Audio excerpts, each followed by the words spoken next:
Yo, what's going on, guys? It is Not in Reality, and in today's video, I am making a guide on everything to know about T1 Node Wars. This will be for people that want to get into Node Wars, but they don't want to just hop straight in without knowing anything. Usually, if you do join a Node Wars guild, they have a bunch of info on what to do to get started, but I basically just want to go over everything I possibly can, and this will be a pretty quick video, but I still just want to cover as much as I can. So first of all, how do we know which node we're doing? Or should we start out with what is a node war? A node war is a guild v guild v guild type battle where it picks a specific node in a region where a bunch of guilds can fight. Now, let's go over these two right here because these are like kind of the basic ones. So this area is Serendia. So if your guild says, hey, we are on a T1 beginner node on Serendia, you will go to the Serendia 1 server and you will look at T1 beginner node. Now here it will give you the stat limit. It gives you, AP, evasion, damage reduction, all that. Basically, you want to get your character's stats as close to the number as possible with still staying in the green. Now, some classes, such as Zerker, which I'm on right now, can't hit some of the caps as easily. Like my evasion rate is usually lower, but that really doesn't matter because I am DR.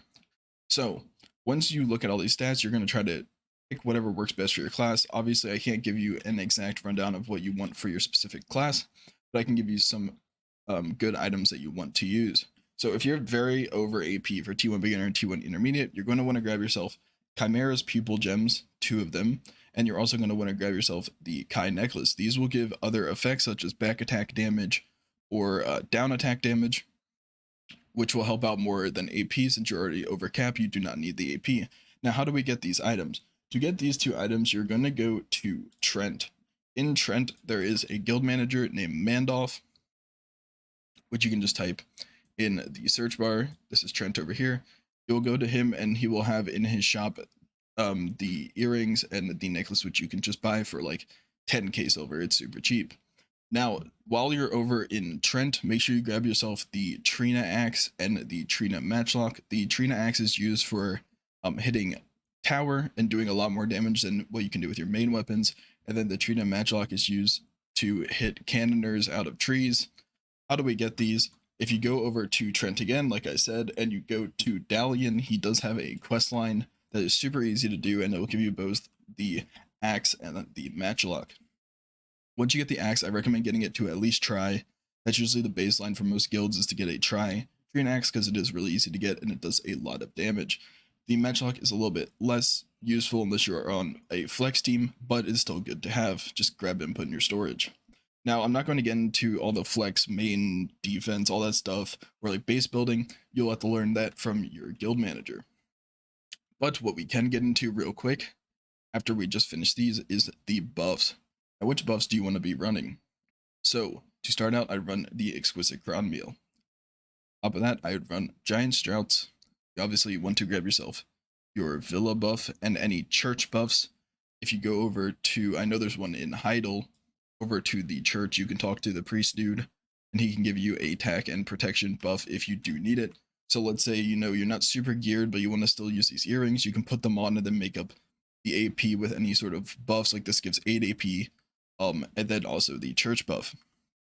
And if you have all of your buffs active when you do go to a node, it will factor those in when it looks at your stats, which is pretty nice. Now, take it into consideration that your Villa buff and your church buff have to go up. I think it's about 10 minutes before war starts.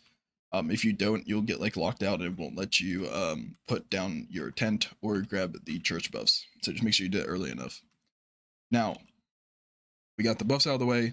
Oh yeah, I should probably quickly mention that people do run elixir rotations, but I personally just don't. I think it's a lot sweaty to do that in T1, but it is cool to use it in like T2 and uncapped. So to get that out of the way, obviously artifacts for T1 don't really matter too much. If you are a class that can use crit, you can obviously run death blow if you have enough money to buy it, but most classes will just run a stamina artifact set because you don't need HP because HP is capped, you don't need DR because DR is capped, or AP. So just run a stamina artifact set if you have it, and obviously make sure you do have your alchemy stone on for those extra resistance and attack speed and casting speed. Now, next thing we are going to touch on is skill add-ons. Now, obviously I'm a Zerker player, so my skill add-ons will be different from all of yours, but the main rule of thumb is you want to use percentage based add-ons. Stuff like, plus DP, and stuff like that don't really work, because if you're already at cap, that's not going to do anything. Same with human damage. Human damage counts as AP, so if you add human damage to your add-ons, it won't actually do anything. So you're going to want to run stuff like minus evasion, maybe plus accuracy if you're a class that doesn't meet the accuracy recommendation, attack casting speed, movement speed plus or movement speed minus, instant recover HP if you're a class with a multi-hit ability. You can run bleeds. I really recommend running a tier 3 and a tier 2 bleed at the minimum. You can run crit hit rate and crit hit damage if you're a class that relies on it. And then you can also run, down attack, back attack, float attack, all that stuff if you do want to run it. You'll have to look into your class discords and they will tell you, hopefully. Now, we got all of that out of the way. We talked about buffs, accessories, all that stuff. Now, there is one main thing. Actually, there's two other things that I want to touch on real quick. So the first one is the items that you need to bring to war, that your guild master will be like, hey, can you bring these items to war? Now, what are they? The first item is, let's go. I don't know why it's opening so weird. Can I do it this way? Yep, there we go. That looks nicer. The first item you want to bring is polished stone. What is polished stone? It's basically an item used to repair your tower if it does get damaged, which is like your main thing. If your tower dies in war, you're out of the war for the day.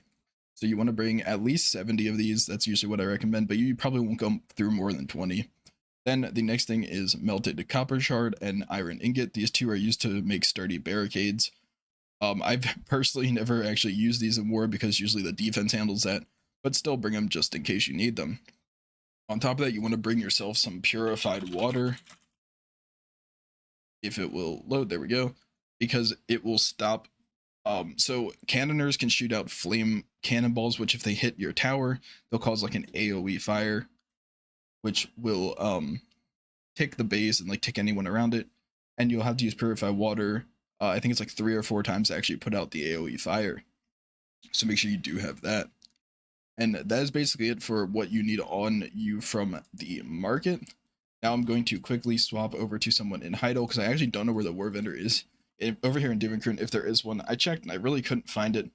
But basically, when you get into a guild, you'll obviously get an allowance, and then that allowance is used to build or to buy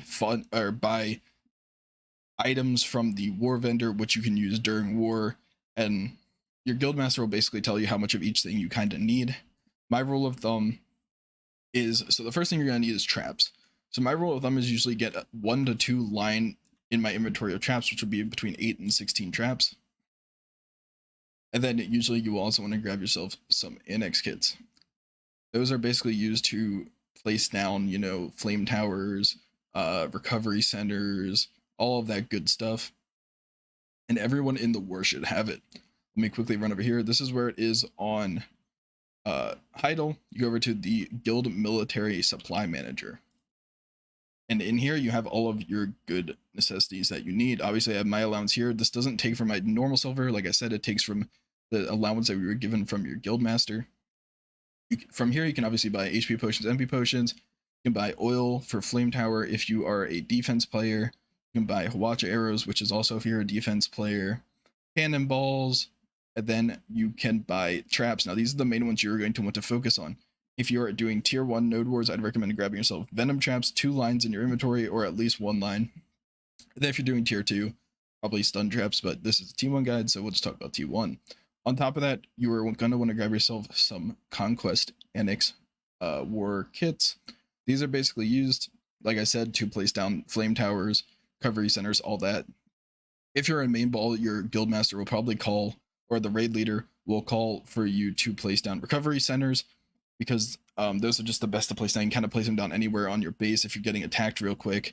Usually if you're a defense player, that's when you'll be worrying about, placing down flame towers and Hawachas and all that in specific locations.